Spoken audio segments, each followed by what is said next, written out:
दिलेला आहे की आदिवासींना क्रिमिनल लागू करायची का, असं त्यांनी सर्वेक्षण नोंदवलेलं आहे.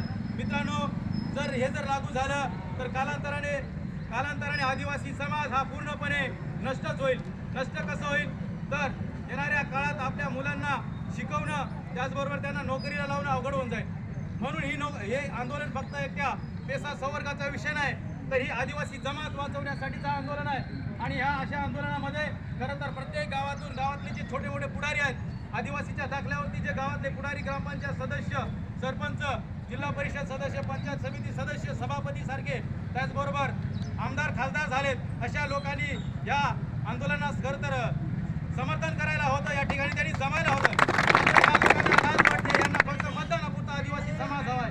आणि ह्या लोकांना अडाणी, जोपर्यंत आदिवासी समाज अडाणी आहे तोपर्यंत आपल्याला मतदार म्हणून वापरून घ्यायचा आहे. यासाठी आपल्या लोकांना ही लोक अडाणी ठेवण्याचाही षडयंत्र यांचं चाललेलं आहे. म्हणून अशा या आपल्या लोकप्रतिनिधींना देखील धडा शिकवण्याची ही वेळ आलेली आहे. माझी तमाम आदिवासी बांधवांना, तशाच तरुणांना विनंती आहे की अशा लोकांना वेळीच जागा दाखवावी लागणार आहे.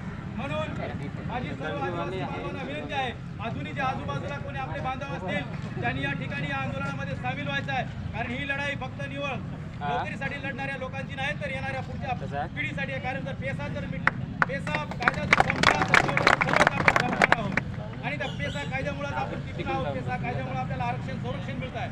म्हणून हा पेसा कायदा कसा टिकेल यासाठी आपल्याला लढायचं आहे.